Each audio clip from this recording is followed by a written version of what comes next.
अस्सलाम नाज़रीन, सी news online के साथ मैं हूं शम्सा कंवल। एक नज़र अब तक की हेडलाइंस पर।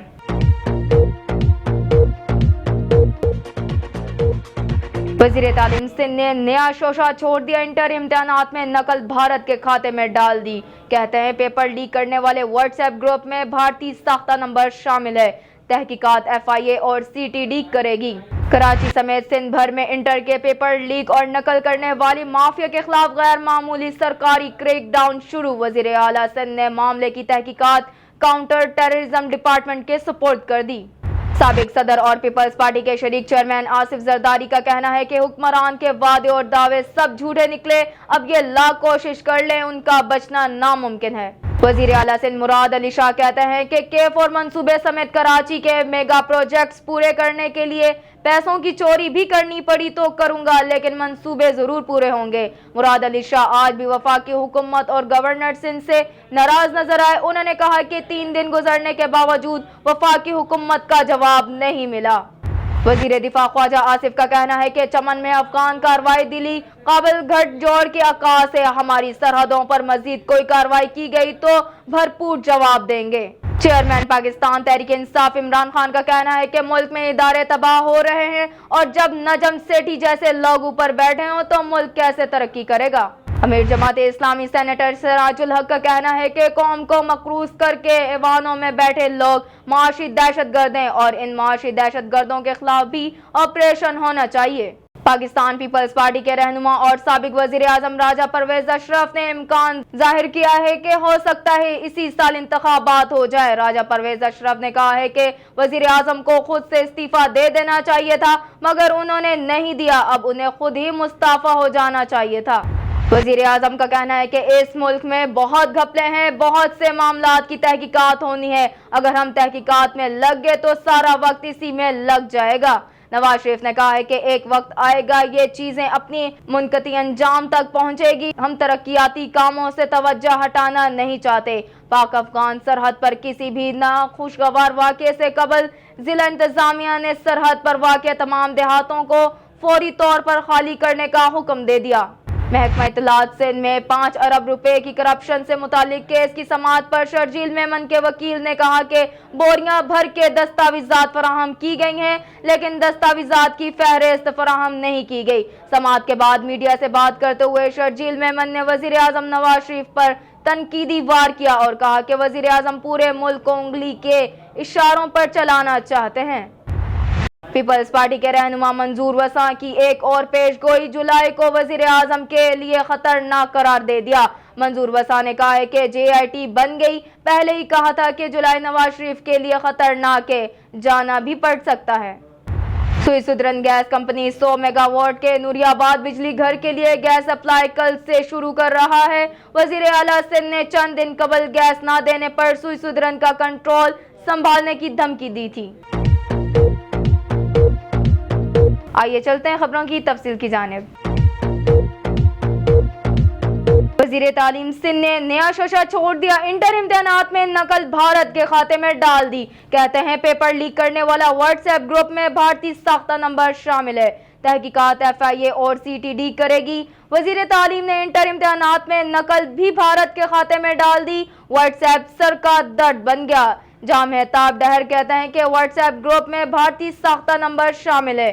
तहकीकात के लिए CTD और FIA को कह दिया है। DIG CTD आमिर फारूकी का कहना है कि महकमा तालीम की दरख्वास्त पर CTD ने तहकीकात शुरू कर दी हैं। तहकीकाती टीम के सरबराह SSP नवीद ख्वाजा हैं। CTD की टीम ने महकमा तालीम से तमाम रिकॉर्ड तलब कर लिया है। नवीद ख्वाजा का कहना था कि व्हाट्सएप के ग्रुप में शामिल भारतीय नंबर की तमाम मालूमात पीर तक मिल जाएगी। कराची समेत सिंध भर में इंटर के पेपर लीक और नकल करने वाले माफिया के खिलाफ गैर मामूली सरकारी क्रैकडाउन शुरू कर दिया गया है। वजीर आला सिंध ने मामले की तहकीकात काउंटर टेररिज्म डिपार्टमेंट के सुपुर्द कर दी। एडिशनल IG ने CTD सनाउल्लाह अब्बासी ने बताया कि वजीर आला सिंध सैयद मुराद अली शाह की हिदायत पर DIG CTD आमिर फारूकी की सरबराही में 2 रुकनी तहकीकाती टीम तश्कील दे दी है, जो इंटर के पेपर लीक्स करने और सूबे में तुलबा को नकल कराने में मुलव्विस माफिया का सुराग लगाएगी। CTD ने फौरी तौर पर काम शुरू कर दिया और वजीर तालीम सिंध मेहताब डाहिर से इस सिलसिले पर अहम इजलास होना है। एडिशनल IG सनाउल्लाह अब्बासी के मुताबिक पेपर लीक्स और नकल माफिया का सुराग लगाकर उनके खिलाफ मुकदमा भी दर्ज किए जाएंगे। साबिक सदर और पीपल्स पार्टी के शरीक चेयरमैन आसिफ जरदारी का कहना है कि हुक्मरान के वादे और दावे सब झूठे निकले, अब ये लाख कोशिश कर ले उनका बचना नामुमकिन है। लाहौर में मीडिया से बात करते हुए साबिक सदर आसिफ जरदारी का कहना था कि हमने जब हुक्मरानों को इनके अवाम से किए गए वादे याद कराए तो वो मुश्तइल हो गए, जिस पर हैरत हुई, लेकिन हम हुक्मरानों को वादे याद कराते रहेंगे। हम अवाम के साथ खड़े हैं, हमारा जीना मरना अवाम के साथ है और अवाम के हकूक के लिए आवाज बुलंद और जद्दोजहद जारी रखेंगे, जबकि लोड शेडिंग के खिलाफ हमारा एहतजाज चारों सूबों में जारी रहेगा। आसिफ जरदारी का कहना था कि हुक्मरानों के अवाम से किए हुए तमाम वादे और दावे झूठे निकले, अब मुल्क के हुक्मरान बुरी तरह फंस चुके हैं और ये लाख कोशिशें भी कर लें तो बच नहीं सकेंगे। दूसरी जानिब पीपल्स पार्टी के शरीक चेयरमैन की ज़ेरे सदारत मुशावरती इजलास हुआ, जिसमें हुकूमत मुखालिफ इत्तेहाद, एहतजाज और इंतखाबी ताउन की हिकमत अमली तय की गई और पीपल्स पार्टी ने पंजाब की सतह पर सियासी इत्तेहाद पर गौर शुरू कर दिया और इस हवाले से आसिफ जरदारी ने पार्टी के सीनियर रहनुमाओं को हदफ दे दिया है। वज़ीर आला सिंध मुराद अली शाह कहते हैं कि केफ और मंसूबे समेत कराची के मेगा प्रोजेक्ट्स पूरे करने के लिए पैसों की चोरी भी करनी पड़ी तो करूंगा, लेकिन मंसूबे जरूर पूरे होंगे। ये सारी बातें आपको पता है। मैं भी अच्छा देखें, इसके ऊपर एक्शन लिया है साथ। मैंने पुलिस को भी, हमारा स्पेशल ब्रांच वाले हैं, उनको भी इन्वॉल्व किया है ताकि ये पता चल सके कि ये व्हाट्सएप ग्रुप जो चला रहे हैं, इसमें एक दो चीज़ें जो क्लियर अभी नहीं है, आप लोग ज़्यादा जानते होंगे।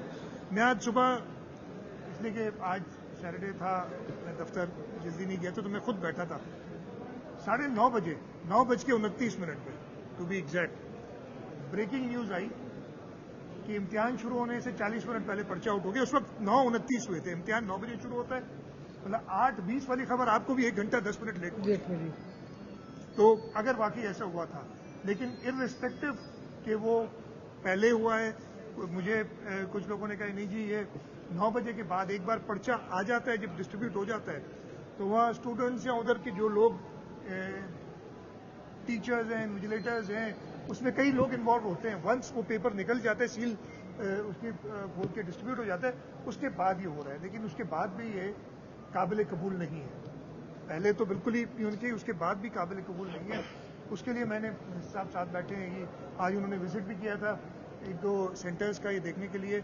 सेंटर्स पे हमने सख्ती की हुई है बहुत ज़्यादा कि जितना कोशिश करें इसको रोकें चीटिंग को, और अब इसकी इन्वेस्टिगेशन करेंगे। ये जो व्हाट्सएप ग्रुप थे जिसमें आपने सही कहा कि इंडियन नंबर्स भी हैं, ये हर चीज़ हमारे मुल्क में अनफॉर्चुनेटली हो ये रहा है कि लोकलाइज। अब एक जैसे मैं वो लॉ एंड ऑर्डर के लिए कहता हूँ, है तो सूबाई मसला, लेकिन वो अक्रॉस दी बॉर्डर्स भी उसकी एक्टिविटी चल रही है।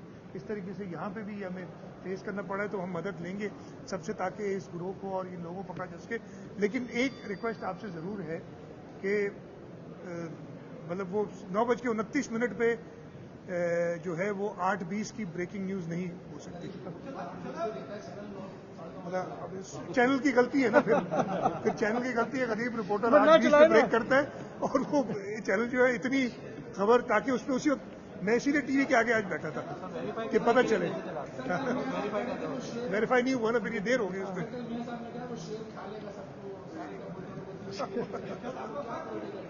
ये चीज़ें शेर मेर खा लेगा जो है, इंतखाबात में तो जो हम किसी को खाने या मारने के चक्कर में, ना किसी को मारने के चक्कर में हम अपने लोगों के पास जाएंगे वोट लेने इंशाल्लाह ताला, और 2018 में पता चल जाएगा। के लिए बोल लूँ, ये जंग मीडिया ग्रुप की एक इनिशिएटिव है जो पिछले 9 साल से ये कर रहे हैं, जिसमें डिफरेंट यूनिवर्सिटीज़, एजुकेशनल इंस्टीट्यूशंस और एजुकेशन से ताल्लुक़ रखने वाले इदारे उनको दावत देते हैं, वहाँ पे अपने स्टॉल सेटअप करते हैं और यहाँ पे सारे स्टूडेंट्स जिनको अपनी पढ़ाई का आगे शौक़ होता है, वो आके यूनिवर्सिटीज़ का करिकुलम देखते हैं, यूनिवर्सिटीज़ के बारे में मामला जो मालूमात हासिल करते हैं, और फिर वो एक इन्फॉर्म्ड डिसीजन ले सकते हैं। बहुत ही जो है अच्छा इनिशिएटिव है और मैं मुबारकबाद देता हूँ यंग मीडिया ग्रुप को कि जो ये कंट्रीब्यूशन एजुकेशन के लिए कर रहे हैं। अब अकरम आपके सवाल की तरफ आ जाता हूँ। 2-3 सवाल आपने एक साथ कर दिए। ख़त मैंने शायद खाकान अब्बासी को आप गालिबन कह रहे होंगे जो 2 या 3 दिन पहले लिखा है, वो ख़त मैंने 3 तारीख को लिखा था, आज 6 है शायद, 3 तारीख को लिखा था। 2 तारीख को CCI की मीटिंग थी। CCI की मीटिंग में कहा गया था कि जी आर्टिकल 158 के तहत जो सूबों का हक होता है, जिस सूबे में गैस प्रोडक्शन होती है उसका पहला हक होता है, उसके लिए एक वर्किंग पेपर बनाना था, समरी बनानी थी CCI की और सर्कुलेट करनी थी। दूसरा LNG पॉलिसी के सिलसिले में एक समरी सर्कुलेट करनी थी। तो मुझे मीटिंग में कहा गया था कि जी कोई एक मीटिंग हुई थी, उसके मिनट्स अभी तक सूबों ने कंफर्म नहीं किए, इसलिए वो डिले हो गई है।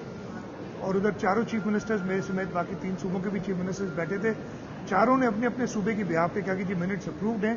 तो अब्बासी साहब ने कहा था कि जी आपको कल इंशाल्लाह वो समरी मिल जाएगी। वो खत मैंने उसी सिलसिले में लिखा था कि जी आप 3 तारीख को आपने वादा किया था, मेहरबानी करके खत भेज दें। आज तक नहीं मिली, अब ये वीकेंड आ गया, अब देखेंगे आज या कल आती है कि नहीं। तो आपका पहला जवाब हो गया सवाल का। दूसरी बात कि जी क्या हिस्सा पूरा मिला है कि नहीं, जो NFC के अंदर वादा किया गया था, तो मुझे नंबर इस वक्त याद नहीं है, पूरे मेरे ख्याल 67 बिलियन है या कुछ है 10 महीने के अंदर, एंड ऑफ अप्रैल तक का। अगर आप प्रोपोर्शनेटली देखें ना कि हर महीने कितने, अगर 120 रुपए कहे थे तो 10 रुपए हर महीने आने चाहिए, तो उससे तकरीबन 67 बिलियन या कुछ, अब एग्जैक्ट नंबर शायद मुझे याद ना हो, वो कम मिले हैं अभी तक। उम्मीद है कि आखिरी 2 महीनों में कुछ बेहतर वसूलियात होंगी, लेकिन फिर भी मैं समझता हूं कि पूरे पैसे नहीं मिलेंगे, बल्कि शायद वो अपना टारगेट रिवाइज डाउन कर रहे हैं फेडरल गवर्नमेंट, और कुछ उन्होंने ये फैसला इस सिलसिले में किया है। तीसरी बात कि NFC के बगैर, बिल्कुल आप सही कह रहे हैं, NFC के बगैर बजट जो है ये एक आईनी फर्ज है नेशनल फाइनेंस कमीशन का कि हर 5 साल में वो NFC दें, और अगर वो नहीं दे रहे, वो आईनी जिम्मेदारी अपनी पूरी नहीं हो रही। और मैं यही कहूँगा कि अभी भी इस साल भी अगर चाहें तो हम तैयार हैं अर्जेंट मीटिंग्स करने के लिए, 24 घंटे काम करने के लिए, ताकि NFC फाइनल हो सके। हमें ये कंस्ट्रेंट होती है कि जब तक फेडरल गवर्नमेंट अपनी बजट ना दे, इसलिए प्रोविंशियल शेयर हमें तब पता चलता है, उसके बाद हमें 4-5 दिन लगते हैं अपनी तैयारी करने में नॉर्मली, इसलिए वो नंबर जब फाइनल आ जाता है तो हमें एडजस्टमेंट्स करनी पड़ती हैं। तो उसके 4-5 दिन या विद इन अ वीक हम भी कर देंगे, इसलिए कि रमज़ान शरीफ का महीना है और आखिरी हिस्से में काफ़ी लोग जो है उम्रे वगैरह की शहादत के लिए भी जाते हैं, तो हम नहीं चाहेंगे कि वो लोग डिस्टर्ब हो। हम कोशिश यही होगी कि आखिरी इशरे से पहले हम अपनी बजट पास कर लें। तो 15 और 20 जून के दरमियान की तारीख मैं ख़त्म कर लूँ, पूरा सा जवाब तो दे देने तो यार, बड़ी उन्होंने ऐसी के तरजीहात क्या होंगी। देखिए मैंने डेवलपमेंट के लिए भी टारगेट किए हैं स्कीम्स जो कंप्लीट होंगी अगले साल, जो काफ़ी सालों से चल रही है। मैं इस सिलसिले में काफ़ी मीटिंग्स की है। डेवलपमेंट साइड पे मैं ये इंश्योर करने की कोशिश करूंगा कि ज़्यादा पैसे हम उन स्कीम्स पे रखें जो कंप्लीट हो जाएं, ताकि लोगों को उनका स्कीम्स बेतहाशा हैं, लेकिन उनकी जो प्रोग्रेस है, इसलिए कि बहुत ज़्यादा स्प्रेड हो गई है, तो उनका फ़ायदा आपको इतना नज़र नहीं आ रहा। हर जगह पे कंस्ट्रक्शन हो रही है, वो कोशिश होगी कि कंप्लीट हो। नॉन डेवलपमेंट साइड पे, एजुकेशन और हेल्थ पे हमने पहले भी जो है हर साल जो है पैसे बढ़ाते गए हैं, इस दफ़े भी हम कोशिश यही करेंगे। और एजुकेशन पे मिनिस्टर साहब साथ बैठे हैं, उनके साथ मीटिंग्स हुई हैं कि हम जो स्कूल की मिसिंग फैसिलिटीज़ वगैरह हैं, जो हमें एडमिट करता हूं कि टाइम लगा है उनको स्ट्रीमलाइन करने में सारी, लेकिन अब वो आइडेंटिफाई हो गई हैं कमिश्नर्स के थ्रू, इलेक्टेड मेंबर्स के थ्रू। हमने सारा एक डेटाबेस बना लिया है, उस पर हम बहुत ज़्यादा फोकस करेंगे कि अगले 6-8 महीने में इलेक्शन से पहले हम वो मिसिंग फैसिलिटी स्कूल्स में ज़्यादा से ज़्यादा दे सकें, ताकि जो तालिब इल्म है उनको। कराची एक्सपो सेंटर में एजुकेशन एक्सपो के इफ्तिताह के मौके पर मीडिया से बात करते हुए वजीर आला सिंध का कहना था कि कराची के मेगा मंसूबों की तकमील के लिए वफाक ने बजट ना दिया तो अपने वसाइल इस्तेमाल करेंगे। मुराद अली शाह आज भी वफाकी हुकूमत और गवर्नर सिंध से नाराज नजर आए। उन्होंने कहा कि 3 दिन गुजरने के बावजूद वफाकी हुकूमत का जवाब नहीं मिला। उन्होंने कहा कि सिंध का बजट वफाक का बजट पेश होने के 1 हफ्ते बाद पेश कर देंगे, जबकि रमजान के पहले अशरे में बजट मंजूर भी करा लिया जाएगा। वजीर दिफा ख्वाजा आसिफ का कहना है कि चमन में अफगान कार्रवाई दिली काबिल गठजोड़ की आकाश से हमारी सरहदों पर मजीद कोई कार्रवाई की गई तो भरपूर जवाब देंगे। وزیر دفاع خواجہ آصف نے افغانستان کو دو ٹوک پیغام دیتے ہوئے مزید کہا کہ افغانستان اپنے اندرونی حالات سے توجہ ہٹانے کے لیے کارروائیاں کر رہا ہے۔ دہشت گردی کا خاتمہ صرف میڈ ان افغانستان حل سے ممکن ہے۔ انہوں نے مزید کہا کہ ہماری سرحدی حدود کے خلاف ورزی ہوئی، نقصان ہوا تو پھر اس کا خمیازہ بھگتنا پڑے گا۔ کسی نے ہمارا کوئی نقصان کیا تو بدلہ لیں گے۔ وزیر دفاع نے یہ بھی کہا کہ کل کی کارروائی پر افغانستان کو غلطی کا احساس ہوا ہے۔ افغانستان کے ساتھ مثبت تعاون کی کوششیں جاری رکھیں گے۔ تعلقات کی بہتری کی کوششوں کا افغانستان کی جانب سے مثبت جواب نہیں آ رہا۔ وزیر اعظم نواز شریف کا کہنا ہے کہ اس ملک میں بہت گھپلے ہیں، بہت سے معاملات کی تحقیقات ہونی ہے۔ اگر ہم تحقیقات میں لگ گئے تو سارا وقت اسی میں لگ جائے گا۔ ایک وقت آئے گا یہ چیزیں اپنی منقطع انجام تک پہنچیں گی۔ ہم ترقیاتی کاموں سے توجہ ہٹانا نہیں چاہتے۔ نیو اسلام آباد انٹرنیشنل ایئرپورٹ تک میٹرو بس لنک منصوبے کا سنگ بنیاد رکھ دیا۔ اس موقع پر وزیر اعظم کو منصوبے سے متعلق بریفنگ بھی دی گئی۔ 25.6 کلومیٹر طویل لنک روڈیشنل ہائی وے اتھارٹی نے تعمیر کیا ہے۔ میٹرو بس لنک نیو اسلام آباد ایئرپورٹ سے پشاور موڑ تک ہوگا۔ منصوبے میں 9 بس اسٹیشن، 12 پل اور 11 انڈر پاس شامل ہیں۔ اسلام آباد ایئرپورٹ کے 45,000 مسافروں کی گنجائش والے ٹرمینل کا 95% کام مکمل کر لیا گیا ہے۔ یہاں عالمی معیار کا ایئر ٹریفک کنٹرول سسٹم نصب کیا گیا ہے۔ اس موقع پر وزیر اعظم کا کہنا ہے کہ اسلام آباد کو میٹرو بس منصوبے کے ساتھ لنک کیا جا رہا ہے۔ جس کے پاس سواری نہیں ان کے لیے یہ میٹرو بس کا منصوبہ بہترین ہے۔ ایئرپورٹ کے ساتھ میٹرو بس کا منصوبہ مکمل ہو جائے گا۔ انہوں نے کہا کہ اس منصوبے میں بھی دوسرے منصوبوں کی طرح معیار پر سمجھوتا نہیں ہوگا۔ جس ملک نے ترقی کرنی ہوتی ہے وہاں ترقی بھی تیز رفتار ہونی چاہیے۔ وزیر اعظم نے کہا کہ ملک میں جن منصوبوں کو 2 سال میں مکمل ہونا تھا اسے 20 سال لگ گئے۔ مسلم لیگ نون کے حکومت نے ایسے بے مار منصوبوں کو اضافی رقم دے کر مکمل کروایا۔ لواری ٹنل جیسے منصوبے ہیں جو کئی دہائیوں سے مکمل ہونے کا نام نہیں لے رہے تھے۔ انہوں نے کہا کہ ایک باوقار ملک کے لیے انفراسٹرکچر، ایئرپورٹس اور ٹرانسپورٹ سسٹم کا بہتر ہونا ضروری ہے۔ سڑکیں اچھی ہوں گی تو کسانوں کی پیداوار مارکیٹ میں آسانی سے پہنچے گی۔ چیئرمین پاکستان تحریک انصاف عمران خان کا کہنا ہے کہ ملک میں ادارے تباہ ہو رہے ہیں اور جب نجم سیٹھی جیسے لوگ اوپر بیٹھے ہوں تو ملک کیسے ترقی کرے گا۔ پشاور میں تقریب سے خطاب کے دوران عمران خان کا کہنا تھا کہ ادارے تباہ ہو رہے ہیں۔ پاکستان اسٹیل پہلے 8 ارب روپے منافع میں تھی لیکن اب پاکستان اسٹیل کو 3 ارب روپے خسارے کا سامنا ہے۔ ایک وقت ایسا تھا جب PIA دنیا کی 5 بہترین ہوائی کمپنیوں میں سے ایک تھی لیکن لگتا ہے وہاں بھی کوئی نجم سیٹھی جیسا شخص بیٹھا ہے۔ جب نجم سیٹھی جیسے لوگ اوپر بیٹھے ہوں تو ملک کیسے ترقی کرے گا۔ چیئرمین تحریک انصاف کا کہنا تھا کہ اللہ انسانوں کو عزت دیتا ہے، پیسوں سے عزت خریدی نہیں جا سکتی۔ زندگی میں وہی لوگ ترقی کرتے ہیں جن کے ارادے پختہ ہوں۔ انسانیت کے لیے کچھ کر جانے والے ہی دنیا میں یاد رہ جاتے ہیں۔ انہوں نے کہا کہ کبھی تو بھارت، ایران اور افغانستان سے معاملات ٹھیک ہوں گے۔ ہمسایہ ممالک سے تعلقات بہتر ہونے پر سرمایہ کاری کے مواقع پیدا ہوں گے۔ امیر جماعت اسلامی سینیٹر سراج الحق کا کہنا ہے کہ قوم کو مقروض کر کے ایوانوں میں بیٹھے لوگ معاشی دہشت گرد ہیں اور ان معاشی دہشت گردوں کے خلاف بھی آپریشن ہونا چاہیے۔ لاہور میں تقریب سے خطاب کرتے ہوئے سراج الحق نے کہا کہ قوم ہر بار یہ سمجھتی ہے کہ انتخابات کے بعد زندگی میں انقلاب آئے گا لیکن ایسا کبھی نہیں ہوا۔ عوام لوڈ شیڈنگ، بدامنی، بے روزگاری اور کرپشن سے تنگ آ چکے ہیں اور اب قوم کے صبر کا پیمانہ لبریز ہو گیا ہے۔ ان کا کہنا تھا کہ کرپٹ اشرافیہ نے قوم کو ترقی سے محروم کیا اور قوم کو مقروض کر کے ایوانوں میں بیٹھے لوگ معاشی دہشت گرد ہیں، اس لیے ان معاشی دہشت گردوں کے خلاف بھی آپریشن ہونا چاہیے۔ سراج الحق کا مزید کہنا تھا کہ قائد اعظم محمد علی جناح کے ارد گرد نوجوان ہوا کرتے تھے اور انہی کی حمایت کی بدولت قائد اعظم نے ہندوؤں اور انگریزوں کا ڈٹ کر مقابلہ کیا۔ قائد اعظم نے انگریز اور ہندوؤں کو چیلنج کر کے پاکستان بنایا کیونکہ ان کے نزدیک نظریہ پر کاربند ہونے پر جان کی قربانی بھی کوئی معنی نہیں رکھتی تھی۔ سراج الحق نے کہا کہ موجودہ سیاست ظالم جاگیردار اور وڈیرے کے لیے بدقسمتی سے قائد اعظم کے بعد آج تک جتنے انتخابات ہوئے ان میں چند خاندان اور وڈیرے ہی سامنے آئے اور ہم معاشرے کو غلام بنانے والے اسی اسٹیٹس کا خاتمہ چاہتے ہیں۔ पाकिस्तान पीपल्स पार्टी के रहनुमा और साबिक वजीर आजम राजा परवेज अशरफ ने इम्कान जाहिर किया है और हो सकता है इसी साल इंतखाबात हो जाएं। राजा परवेज अशरफ ने कहा कि वजीर आजम को खुद से इस्तीफा देना चाहिए था, मगर उन्होंने नहीं दिया। अब उन्हें खुद ही मुस्ताफी हो जाना चाहिए था। उन्होंने बताया कि अब बात आगे निकल गई है। परवेज अशरफ ने बताया कि 2018 पीपल्स पार्टी का साल होगा। राजा परवेज अशरफ ने ये भी कहा कि परवेज मुशर्रफ और नवाज शरीफ अदालतों में पेश नहीं हुए, लेकिन वो 4 ग्रेड की नौकरी देने पर अदालतों के चक्कर लगाते रहे। अब तक के लिए इतना ही। मजीद खबरों के लिए देखते रहिए SindNewsOnline.com।